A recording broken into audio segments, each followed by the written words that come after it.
ഈ 5 വൈറ്റമിൻസ് കഴിക്കുകയാണെങ്കിൽ മുടികൊഴിച്ചിൽ ഭാവിയിലേക്ക് വരാതിരിക്കാനും മുടികൊഴിച്ചിൽ ഉള്ളവർക്കാണെങ്കിൽ ഒരു പരിധി വരെ കുറയ്ക്കാനും സഹായിക്കുന്നതാണ്. ഇതാണ് നമ്മൾ ഇന്നത്തെ വീഡിയോയിലൂടെ നോക്കുന്നത്. എൻ്റെ പേര് doctor Sandra Ajith, Prana nature care centre, കൊല്ലം.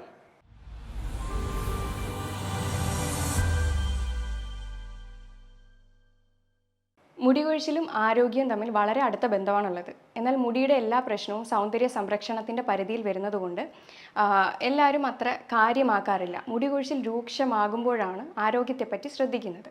ആരോഗ്യത്തിൻ്റെ കാര്യത്തിൽ ശ്രദ്ധിക്കാത്തവർക്ക് മുടികൊഴിച്ചിൽ എന്നൊരു വില്ലനായിട്ടാണ് മാറുന്നത്. ഇത് ശരിക്കും നമ്മൾ ശ്രദ്ധിക്കേണ്ട ഒരു കാര്യമാണ്.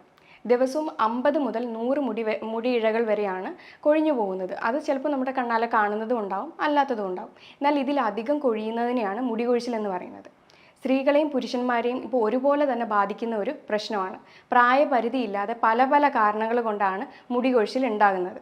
എത്ര റെമഡീസൊക്കെ ചെയ്തിട്ടും വീട്ടിൽ പല കാര്യങ്ങളും ചെയ്തിട്ട് സെറംസ് യൂസ് ചെയ്യുന്നുണ്ട്, പിന്നെ ഓയിൽസ് യൂസ് ചെയ്യുന്നുണ്ട്.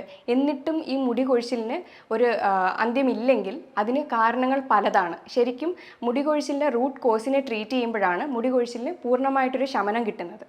അതിൻ്റെ ചില കാരണങ്ങളാണ് ഭക്ഷണത്തിലെ പോഷകക്കുറവ്. ഞാൻ പറഞ്ഞായിരുന്നു, ചില വൈറ്റമിൻസിൻ്റെ അഭാവം മൂലം നമ്മൾക്ക് മുടി കൊഴിച്ചിൽ ധാരാളമായിട്ട് ഉണ്ടാകാനായിട്ടുള്ള ചാൻസ് ഉണ്ട്.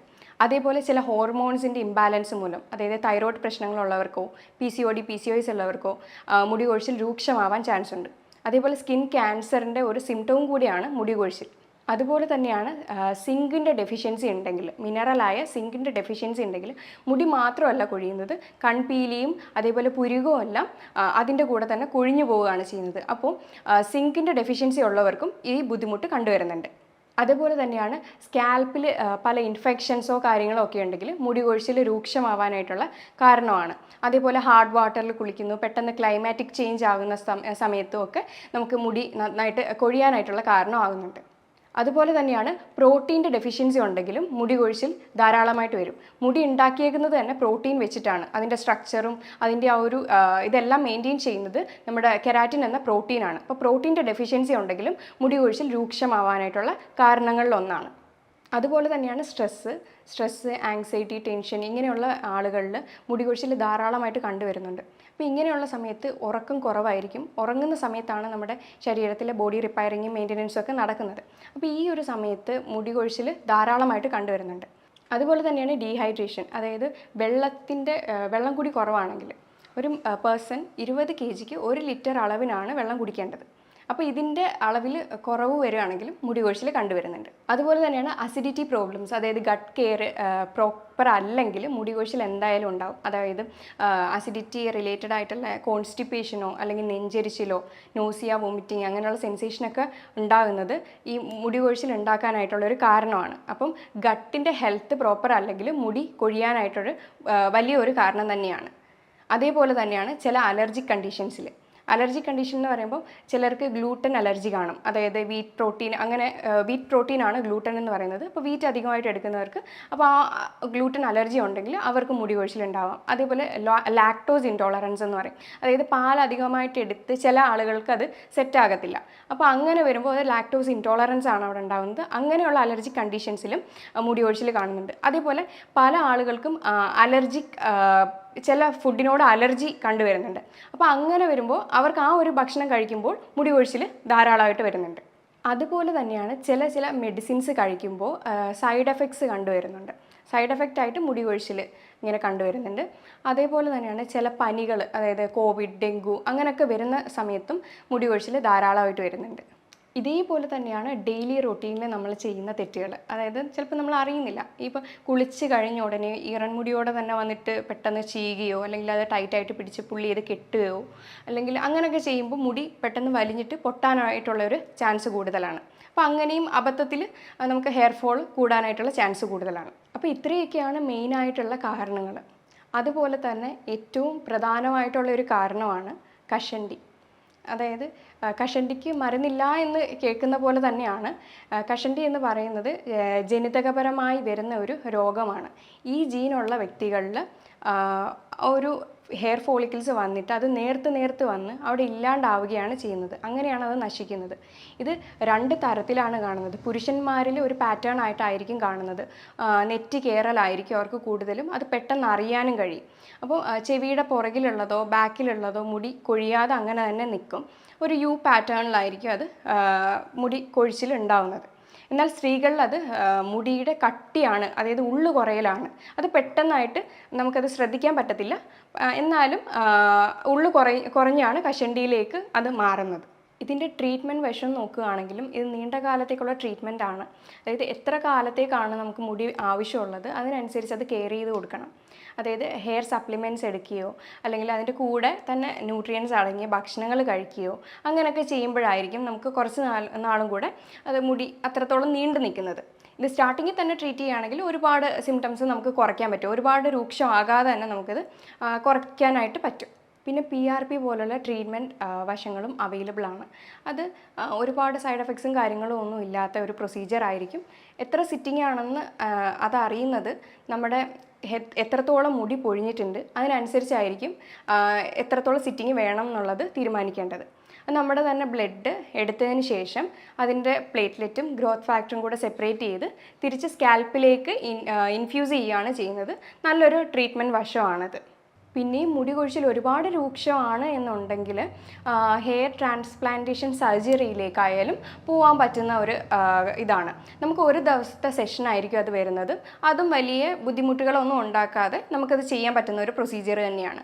എന്താണ് ശരിക്കും ഉള്ള കാരണം എന്നറിഞ്ഞ് ട്രീറ്റ് ചെയ്യുന്നത് തന്നെയാണ് ഏറ്റവും ബെറ്റർ ആയിട്ടുള്ള ഒരു ട്രീറ്റ്മെൻറ്റ് ഓപ്ഷൻ, പ്രത്യേകിച്ചും മുടി കൊഴിച്ചിലിന്. അതിൻ്റെ റൂട്ട് കോസ് കണ്ടെത്താൻ വേണ്ടിയിട്ട് ഇനി എന്തൊക്കെ കാര്യങ്ങൾ ചെയ്തിട്ടും ഈ മുടി കൊഴിച്ചിൽ കുറയുന്നില്ലെങ്കിൽ കുറച്ച് ബ്ലഡ് ടെസ്റ്റ് നമുക്ക് ചെയ്യാവുന്നതാണ്. എന്തൊക്കെയാണെന്ന് നമുക്ക് നോക്കാം. ആദ്യമായിട്ട് തന്നെ വൈറ്റമിൻ ഡിയുടെ ടെസ്റ്റാണ് നമ്മൾ ചെയ്യേണ്ടത്. വൈറ്റമിൻ ഡി ടെസ്റ്റ് എല്ലാ ലാബിലും അവൈലബിൾ ആണ്. അപ്പോൾ അത് മുടി കൊഴിച്ചിൽ രൂക്ഷമാകാനായിട്ടുള്ള ഒരു കാരണം വൈറ്റമിൻ ഡിയുടെ കുറവാണ്. അതായത് നമ്മുടെ ജീവിത ശൈലിയിൽ ഇപ്പം മിക്ക ഉള്ള ആളുകളും വെയിലിൻ്റെ അഭാവം മൂലമാണ് നമുക്ക് ഈ വൈറ്റമിൻ ഡിയുടെ കുറവ് കണ്ടുവരുന്നത്. അപ്പോൾ ഇത് നമുക്ക് ഡയറ്റിലൂടെ തന്നെ സപ്ലിമെൻറ്റ്സ് എടുത്തുമൊക്കെ നമുക്കത് മാനേജബിൾ ആണ്. വൈറ്റമിൻ ഡി ചെക്ക് ചെയ്തിട്ടും കുഴപ്പമില്ലെങ്കിൽ നമ്മൾ കുറച്ച് വേറെ ബ്ലഡ് ടെസ്റ്റ് ചെയ്യുക. അതായത് ഹീമോഗ്ലോബിൻ, ഫെറിറ്റിൻ, അയണിൻ്റെയൊക്കെ ലെവലൊന്ന് ചെക്ക് ചെയ്ത് നോക്കുക. അയൺ, സിങ്ക് അങ്ങനെയുള്ള കുറച്ച് മിനറൽസും ഒക്കെ കാര്യങ്ങൾ നോക്കിക്കഴിയുമ്പോൾ നമുക്കറിയാം ചിലപ്പോൾ ബ്ലഡിൻ്റെ അഭാവം മൂലവും നമുക്ക് ഇതേപോലെ മുടി കൊഴിച്ചിൽ ഉണ്ടാവാനായിട്ടുള്ള ചാൻസ് കൂടുതലാണ്. പിന്നെ അതുപോലെ തന്നെ നമുക്ക് അലർജിക് ടെസ്റ്റ് ചെയ്യാവുന്നതാണ്. IgE ആൻറ്റിബോഡി നോക്കുകയാണെങ്കിൽ അതിനകത്ത് എന്തെങ്കിലും ബുദ്ധിമുട്ടുണ്ടെങ്കിൽ, അതായത് ഗ്ലൂട്ടൻ അലർജി, ലാക്ടോസ് ഇൻടോളറൻസ് ഒക്കെ ഉണ്ടെങ്കിൽ, അതല്ല ഇതിപ്പോൾ വേറെ എന്തെങ്കിലും ഫുഡ് അലർജിയോ കാര്യങ്ങളോ ഒക്കെ ഉണ്ടെങ്കിൽ നമുക്ക് ഈ ഒരു ടെസ്റ്റിലൂടെ തന്നെ മനസ്സിലാക്കാൻ പറ്റുന്നതാണ്. അതുപോലെ തന്നെയാണ് നമുക്ക് ഹോർമോണൽ ടെസ്റ്റുകളൊക്കെ ചെയ്യാവുന്നതാണ്. പ്രത്യേകിച്ചും TSH, T3, T4 thyroid profile നമുക്കൊന്ന് ചെക്ക് ചെയ്യാവുന്നതാണ്. അതിൻ്റെ തന്നെ ആൻറ്റിബോഡീസും ചെക്ക് ചെയ്യാവുന്നതാണ്. ആൻറ്റിബോഡീസായ TPO, TG ഒക്കെ നമുക്ക് ചെക്ക് ചെയ്യാവുന്നതാണ്. ഇപ്പോൾ ഇതൊക്കെ നോർമൽ ആണെങ്കിലും വേറെ ഹോർമോണൽ ഇംബാലൻസോ കാര്യങ്ങളോ ഒക്കെ ഉണ്ടെങ്കിൽ അത് അത്യാവശ്യമാണെങ്കിൽ അതും ചെക്ക് ചെയ്യേണ്ടി വരും. ഇനി ഇത് നമുക്ക് എങ്ങനെ മാനേജ് ചെയ്യാം, എന്തൊക്കെ വൈറ്റമിൻസ് നമുക്ക് എടുക്കണം, എന്തൊക്കെ മിനറൽസ് നമുക്ക് എടുക്കണം എന്നുള്ളത് നമുക്ക് നോക്കാം. ആദ്യമായിട്ട് തന്നെ വൈറ്റമിൻ എയുടെ കാര്യമാണ് പറയുന്നത്. വൈറ്റമിൻ എ ഉണ്ടെങ്കിൽ നമ്മുടെ ഹെയർ ആയാലും സ്കിന്നൊക്കെ ആയാലും നല്ല നറിഷായിട്ട് കിടക്കത്തുള്ളൂ. അപ്പോൾ വൈറ്റമിൻ എ അടങ്ങിയ ഭക്ഷണങ്ങളായിട്ടുള്ള ലീഫി വെജിറ്റബിൾസൊക്കെ നമുക്ക് കഴിക്കാവുന്നതാണ്. അതുപോലെ തന്നെയാണ് വൈറ്റമിൻ ബി കോംപ്ലക്സിൽ ബയോട്ടിൻ്റെ സപ്ലിമെൻറ്റ്സ് ആയിട്ടും പൗഡറൊക്കെ ആയിട്ടും ഇപ്പോൾ അവൈലബിൾ ആണ്. ബയോട്ടിൻ ഭയങ്കരമായിട്ടുള്ള ഇമ്പോർട്ടൻ്റ് ആയിട്ടുള്ളൊരു വൈറ്റമിൻ കൂടിയാണ്. അതേപോലെ തന്നെയാണ് വൈറ്റമിൻ ബി കോംപ്ലക്സിൽ തന്നെ വരുന്നതാണ് B12. അപ്പോൾ അത് പ്രത്യേകിച്ച് നോൺ വെജിലൂടെയൊക്കെയാണ് കിട്ടുന്നത്. എഗ്സ്, മിൽക്ക്, പിന്നെ തേങ്ങാപ്പാലൊക്കെ എടുക്കാവുന്നതാണ്. അതുപോലെ ഇമ്പോർട്ടൻ്റ് ആയിട്ടുള്ളൊരു വൈറ്റമിനാണ് വൈറ്റമിൻ സി. വൈറ്റമിൻ സി അടങ്ങിയ ഭക്ഷണങ്ങൾ കുറേ കഴിക്കുക. ഇത് സ്കിൻ ഇൻഫെക്ഷൻസ് കുറയ്ക്കാനായാലും ഹെയർ നല്ല ഹെൽത്തി ആയിട്ട് ഗ്രോ ചെയ്യാനും ഹെൽപ്പ് ചെയ്യുന്നൊരു ആൻറ്റി ഓക്സിഡൻ്റ് ആയിട്ടുള്ളൊരു വൈറ്റമിൻ ആണ്. അപ്പോൾ വൈറ്റമിൻ സി അടങ്ങിയത് കൂടുതലും സിട്രസ് ഫ്രൂട്ട്സുകളിലാണ്. ഓറഞ്ച്, ആംല അങ്ങനെയുള്ള സാധനങ്ങളിലാണ് വൈറ്റമിൻ സി ധാരാളമായിട്ട് അടങ്ങിയിരിക്കുന്നത്.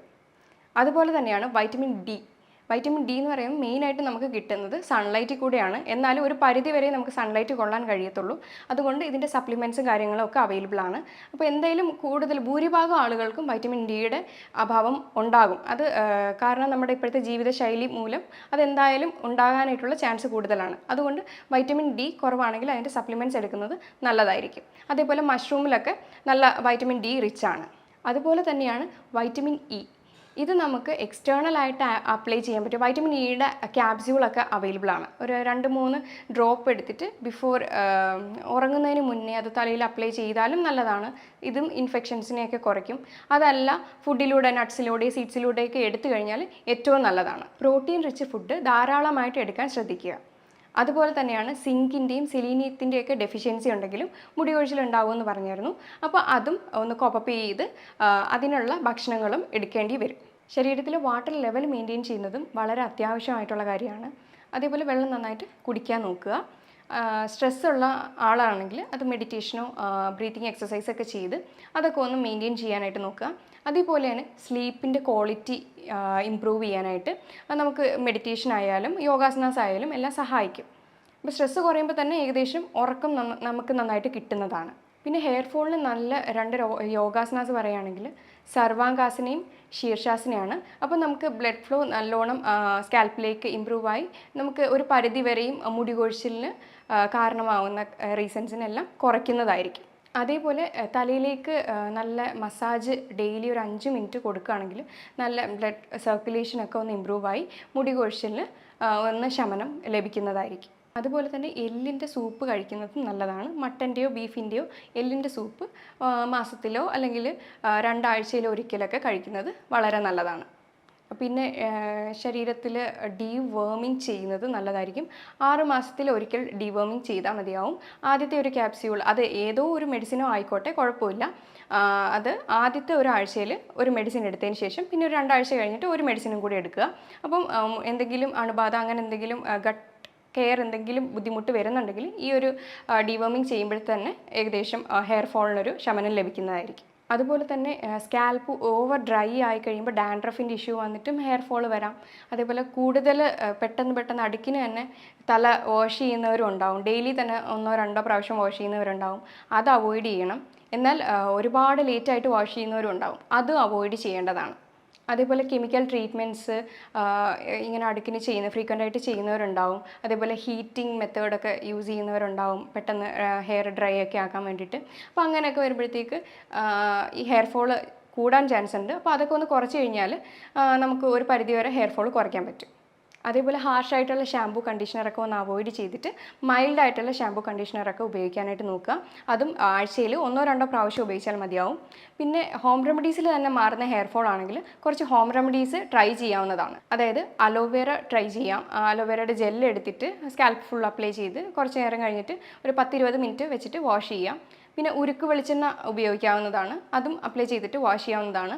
ഏറ്റവും ബെസ്റ്റായിട്ടുള്ളൊരു റെമഡി എന്ന് പറഞ്ഞു കഴിഞ്ഞാൽ റോസ്മേരി ഓയിൽ അല്ലെങ്കിൽ അതിൻ്റെ വാട്ടറാണ്. അത് കിടക്കുന്നതിന് മുന്നേ കുറച്ചൊന്ന് അപ്ലൈ ചെയ്തിട്ട് അങ്ങനെ കിടന്ന് രാവിലെ വാഷ് ചെയ്ത് കളഞ്ഞാൽ നല്ലതായിരിക്കും. ഇല്ലെങ്കിൽ ഇതിൻ്റെ എസെൻഷ്യൽ ഓയിൽ കിട്ടുന്നതാണ്. അപ്പോൾ അതിൻ്റെ 1-2 ഡ്രോപ്പ് എടുത്തിട്ട് അതിൻ്റെ കൂടെ കാരിയർ ഓയിലായിട്ട് കോക്കനട്ട് ഓയിൽ അല്ലെങ്കിൽ ഒലിവ് ഓയിലും കൂടെ ആഡ് ചെയ്തിട്ട് സ്കാൽപ്പ് ഫുൾ അപ്ലൈ ചെയ്തിട്ട് അങ്ങനെ പിറ്റേ ദിവസം വാഷ് ചെയ്ത് കളയാവുന്നതാണ്. ഏറ്റവും ബെസ്റ്റായിട്ടുള്ള റിസൾട്ട് കിട്ടിക്കൊണ്ടിരിക്കുന്നതാണ് ഇപ്പോൾ റോസ്മേരിയുടെ വാട്ടർ അല്ലെങ്കിൽ റോസ്മേരിയുടെ ഓയിൽ. അപ്പോൾ ഞാൻ ഈ പറഞ്ഞ കാര്യങ്ങളൊക്കെ ചെയ്തു കഴിഞ്ഞാൽ ഒരു പരിധി വരെ നമുക്ക് മുടി കൊഴിച്ചിലിനെ തടഞ്ഞു നിർത്താൻ കഴിയും. അപ്പോൾ ഇതും എന്ത് റെമഡീസ് ചെയ്തിട്ടും കുറയാത്തവരാണെങ്കിൽ ഈ പറഞ്ഞ ബ്ലഡ് ടെസ്റ്റും കാര്യങ്ങളൊക്കെ എന്നെടുത്ത് നോക്കുക. അപ്പോൾ ഈ പറഞ്ഞ കാര്യങ്ങൾ എന്തെങ്കിലും ഡൗട്ടോ കാര്യങ്ങളോ ഉണ്ടെങ്കിൽ താഴെ തന്നിരിക്കുന്ന നമ്പറിലേക്ക് കോൺടാക്റ്റ് ചെയ്യാവുന്നതാണ്. ഇനി മറ്റൊരു വീഡിയോയുമായി വീണ്ടും കാണാം. Thank you.